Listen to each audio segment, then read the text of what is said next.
장사가 옛날처럼 많이 남는 게 아니고 지금은 100만 원도 안 남는 장사하는 사람들이 굉장히 많잖아요. 지금은 장사를 해서 돈을 벌까? 많이 남길까? 떼부자가 될까의 문제가 아니잖아요. 지금은 살아남을까? 앞으로 지속 가능할까에 대한 부분이기 때문에 지금 힘든 사람들은 이걸 하시고 광고는 해도 됩니다. 수수료도 있어도 됩니다. 무료 배달이 문제입니다. 그러면 이제 어떻게 되겠죠? 귀족 상품이 된다. 배달이란 자체가. 근데 이제 소비자들이 아직 잘 몰라요. 6개월 이상 지속하고 습관을 만들어 놓으면 유리해진다. 그 이후부터. 그것 때문에 지금 하라는 겁니다. 그렇기 때문에 이거는 뭐 광고비 5에서 10%만 해서 올려서 판매를 하면 그래도 매출이 어느 정도 형성이 되죠. 하지만 이 세 개를 제가 말씀드린 이 댓글에서 이상한 말을 할 수 있을 것 같아서 이거 하면 안 된다, 마진 안 나온다. 이 기준은 식자재 요율이 35% 미만 때 가능한 수치입니다. 아, 저 세팅법이요? 그렇죠. 그렇기 때문에 이 세팅을 하려면 식자재부터 조율을 계속 해야 됩니다. 저희는 34% 밑으로 이제 맞췄어요. 왔다보고는 프랜차이즈지만 굉장히 힘들었습니다. 하여튼 그래서 이렇게 맞추면 이제 변화된 급변기, 작년 8월부터 시작한 1년간의 급변기 가 어느 정도는 정리가 된다. 그렇게 됩니다. 그리고 나머지 네이버 플레이스 경기 수도권 엄청 많이 있습니다. 이것도 광고가 있어요. 네이버 플레이스에 광고가 있어요. 우가클처럼. 예를 들어서 양산 맛집 치면 양산 맛집 위에 이제 계속 돌게끔 가는 거. 그 클릭당 빠져나가는 건가요? 클릭당. 얘네들이 이거 보고 따라한 거예요. 그래서 요거, 그 다음에 홀, 뭐 당근, 인스타그램 한 번씩. 계속이란 말 안 합니다. 3개월에 한 번씩. 신메뉴가 나올 때 한 번씩. 그리고 요즘은 신메뉴를 자주 출시해야 됩니다. 자주 출시하면서 인스타, 네이버, 홀, 당근 이런 것들에 출시될 때마다 그 안건으로 올려줘야 돼요. 그래야 노출도 되면서 어그로도 가져가요. 포장, 홀. 이거는 이제 뭐 홀 포장하면 뭐 예를 들어서 뭐 자사앱을 연동시키거나 뭐 홀 포장하면은 뭐 굿즈를 준다거나 뭐를 추가로 준다거나 할인을 준다거나 그러니까 이 금액 25, 35% 미만대로 한 10% 정도를 주면 옛날보다는 수익이 떨어지지만 살아나갈 수 있다. 장사가 옛날처럼 많이 남는 게 아니고 지금은 100만 원도 안 남는 장사하는 사람들이 굉장히 많잖아요. 지금은 장사를 해서 돈을 벌까? 많이 남길까? 떼부자가 될까의 문제가 아니잖아요. 지금은 살아남을까? 앞으로 지속 가능할까에 대한 부분이기 때문에 지금 힘든 사람들은 이걸 하시고 그 다음에 덜 힘들고 앞으로 중장기적으로 보는 사람들은 이것들을 중장기적인 세팅값에서 맞춰야 된다는 거예요. 그거는 사람들마다 수십 개, 수백 개를 세팅하는 게 다 다릅니다. 저희 매장은 저희대로 하고 있어요. 그렇기 때문에 사장님들은 이 부분을 자기 마진표, 식자재표부터 먼저 분석하셔야 돼요. 그 다음에 이런 것들이 형성화되는 겁니다. 광고는 해도 됩니다. 수수료도 있어도 됩니다. 무료 배달이 문제입니다.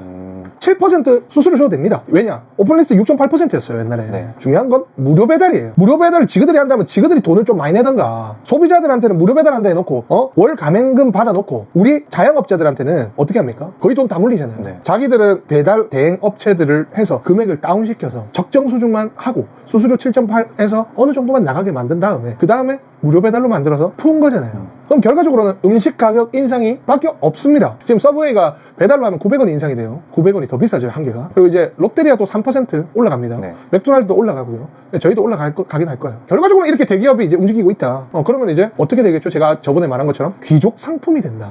배달이란 자체가. 근데 이제 소비자들이 아직 잘 몰라요. 왜냐? 대한민국의 그 자영업자들이 아직 음식 가격을 무료 배달을 감안한 음식 가격 인상을 아직 대부분이 하지 않고 있다는 거예요. 장사꾼이 바뀌는 건 2개월에서 3개월입니다. 소비자들이 그 패턴에 바뀌기에는 최소 6개월에서 1년입니다. 그럼 6개월, 1년 뒤에는 어떻게 된다? 배달은 귀족, 진짜로 무더위 이럴 때만 사용하고 나머지는 오프라인 상권으로 바뀔 수도 있습니다. 그렇기 때문에 이제 여름 이후부터는 서서히 소비자들이 알기 시작할 것이다. 그러면 어떻게 된다? 홀을 힘들어도 가는 시기가 조금씩은 늘어난다.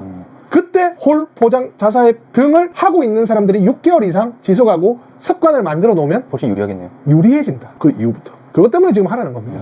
지금 당장 시켜 먹지도 않는 것을 하는 것이 아니고요. 그래서 댓글을 읽어보면 뭐 뒤통수 차는 소리 하고 있네 이런 소리 하시는데 자, 사람마다 다 다릅니다. 사람마다 보는 시점과 문제를 인식하고 해결하는 방법이 다른데 해결하자고요, 이거. 저도 댓글을 보면서 계속 이거를 아이디어로 생각을 또 전환을 합니다. 자꾸 비판하고 그것에 대해서 이거 쓰레기다, 사기꾼이다가 아니고 이 사람의 생각도 들어보고 그 댓글에 쓴 생각도 들어보고 섞어서 방법을 찾아내기 위한 영상이에요. 이거는 아시겠죠? 그렇기 때문에 그 이상한 비판만 하려면 쓰지 마세요. 쓰지 마시고 진짜로 이거 생각을 공유하기 위해서 좀 진행을 해주셨으면 좋겠습니다.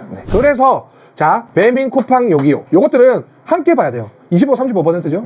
그러면 요것들로 조정을 하는 거예요. 근데 요것들을 조정하는 성격은 무조건 안 하면 안 되고 하면 되고가 아니에요. 적정 수준을 찾아야 된다. 하지만 이 클릭당 비용은 600원을 넘지 말고 2에서 5%가 적당하다. 거기서 그냥 깔아두고 그냥 장사하는 걸로 해서 깔아두고 치워라. 그 다음에 나머지 네이버, 홀, 포장, 자사앱 땡겨요로 적극적으로 영업을 하면서 계속적으로 소비자들에게 가격이 다르다. 배민, 쿠팡, 요기요는 우리가 더 비싸게 판매한다. 하지만 요것들은 가격이 더 싸다라는 걸 어필을 하면서 고객을 전환시켜야 됩니다.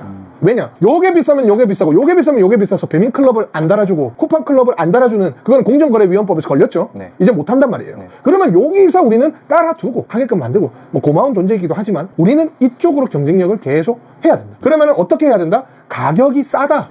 네. 그리고 더 우대해준다. 혜택이 있다 뭐 이런 거. 이런 거 해줘야 됩니다. 그래도 편하게 원체 편하게 만들어 놨기 때문에 이용을 합니다. 하지만 그 안에서 가격이 그리고 또 다른 혜택으로 이제 전환되는 사람이 조금이라도 있습니다. 그걸 단골로 만들어서 이제 하자고요. 그래서 요렇게 하시고 나머지 요것들은 네이버 플레이스, 소식란, 당근, 그 다음에 뭐 전단지 하나 만들어서 배민 쿠팡보다 더 싸게 이거 이용해주세요. 다 넣으세요. 10,000원짜리 7,000원에 우리는 여기서 합니다. 그럼 사람들이 자꾸 전환되지 않습니까? 네. 그렇습니다. 네. 그리고 최소 주문 금액은 이 왓더버거도 지점마다 다르게 세팅이 돼 있던데. 그렇죠. 그게 뭐 세팅하는 기준이 있을까요? 저희는 이제 좀 적극적으로 파시는 분들은 13,000원, 수익을 좀 보시는 분은 15,000원. 아, 점주님의 의향인가요? 그렇죠. 예. 13,000원, 15,000원 이제 하실 수 있습니다. 하지만 1인 가구가 시켜 먹을 수 있는 최저선이에요. 13,000원에서 15,000원이요? 그렇죠. 네. 11,000원, 12,000원 하면 거의 안 남아요. 점주들이. 네. 그럼 15,000원 좀 돼야 하는데 15,000원 이상이 돼야 더 많이 남고 장사가 그렇겠죠. 할만하겠죠. 네. 근데 소비자분들이 인정을 안 해요. 그러니까 제 생각이긴 한데 네. 15,000원 이상이면 저는 안 사 먹어요. 잘. 그러니까 13,000원, 14,000원 1인 그냥 하나 시켜 먹어서 저녁 먹을 수 있어요. 근데 여기서 밑에 덤핑 메뉴, 추가 메뉴, 곁들인 메뉴들로 올리게끔 만들어라. 짜장면 유니짜장이 있어요. 네. 내가 유니짜장 먹고 싶죠. 2,000원 더 비싼데. 네. 그래 2,000원 더해서 유니짜장 먹자 할 수 있잖아요. 근데 밑에 바삭바삭 육즙 가득 군만두가 있어요. 아, 군만두가 생각나잖아요. 그렇죠. 그럼 군만두를 3,000원 주고 담잖아요. 네. 그러면 18,000원 되지 않나요? 그렇겠죠. 그렇게 만들어라는 거예요. 그럼 사람들이 하나 선택할 때 계속 물려 들어가는 거죠. 근데 절제력이 높은 사람은 하나만 딱 시키겠죠. 그것만 시키겠죠. 근데 배가 고픈데 절제력이 높은가요? 근데 이왕 먹는 거 맛있게 먹고 싶고 많이 먹고 싶으니까 좀 더 담을 확률이 그거죠. 하지만 아예 17,000원, 18,000원으로 정해놓으면 기분이 나쁘죠. 아무리 내가 추가적으로 먹고 싶더라도 이거밖에 안 돼서 내가 어쩔 수 없이 시키는 것과 이렇게 시켜서 내가 한 거랑은 완전히 개념이 다른 거죠. 그게 서브웨이잖아요. 네. 추가잖아요. 네, 대표님, 그리고 최근에 이제 폐업도 많이 일어나고 이제 경기도 많이 안 좋고 해서 이제 좀 많이 힘들어하시는 분들이 좀 많잖아요. 그런 분들한테 조금 해주실 말들이 좀 있으실지.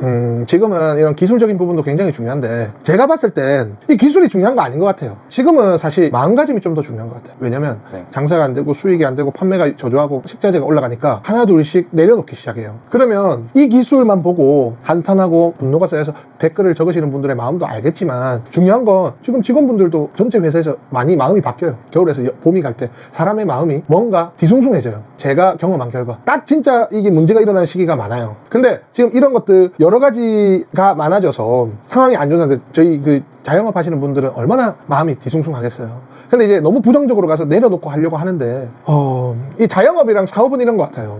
이게 뭐냐면 이게 내 마음이에요. 나의 마음인데 자영업은 사장님이 하는 거라 이 마음이 직원들을 있으면 이 촛불을 불을 전달해줘요. 사장의 불꽃으로. 아, 네. 아닌 분들도 있겠지만 근데 이 사람이 불꽃이 꺼지잖아요. 네. 그럼 내가 이 촛불로 직원들과 친구들에게 이 불꽃을 갖다 대줘서 다시 키워줄 수 있거든요. 네네. 근데 사장님의 불꽃이 꺼지면 다른 사람들의 불꽃이 다시 얹어주진 않아요. 사장이니까. 주는 사람들도 있겠지만. 네. 그래서 이 불꽃이 활활 타오를 때도 있지만 요만할 때도 있어요. 근데 이걸 꺼트리면 안 돼요. 이게 꺼트리면 이게 썩어요, 썩어. 근데 핵심은 뭐냐면 커지고 작아지고 커지고 작아지고 해서 계속 커지게끔 만들면 가장 좋지만 안 좋아서 바람이 불거나 비가 와서 꺼질 수도 있잖아요. 네. 그러면 이렇게 막아서 보호도 해야 되고 그리고 이거를 후후 조금 더 불어가지고 조금 더 인위적으로 크게 하는 것도 있어야 돼요. 근데 왜냐면 사장님들도 사람이잖아요. 저도 사람이고 이게 그냥 꺼져서 촌농이 다 굳어버릴 정도로 그냥 포기하는 분들도 많아요. 누가 이렇게 빨리 해, 제대로 해, 열심히 해 라고 해주는 사람이 없기 때문에. 그래서 저는 이 영상을 보면서 뭔가 힘들더라도 계속적으로 이걸 으쌰으쌰 하면서 뭔가 타개할 수 있는 그런 프로그램이 됐으면 좋겠어요. 이 영상을 보고. 네. 그래서 사장님들은 이 촛불을 들고 다니면서 이 촛불의 크기는 열정이거든요. 그래서 이 열정을 다 같이 조금 공유하면서 전달해 줄 수 있는 사람이 지금은 돼야 돼요. 지금은 어떤 시기죠? 촛불이 쿡 하면 꺼지는 시기란 말이에요. 그럼 지켜내야지. 자꾸 이걸 포기하려고 하는 게 아니고. 그럼 방법을 찾아야 길이 생기죠. 그래서 요거는 사장님들이 조금 이 영상을 보시고 계속 고민해야 돼요. 계속. 저희도 고민하고 많이 만나보고 계속 하고 있으면 저희도 힘듭니다. 근데 계속 이 방법을 찾고 있어요. 그러니까 힘을 좀 내주기 바랍니다. 감사합니다.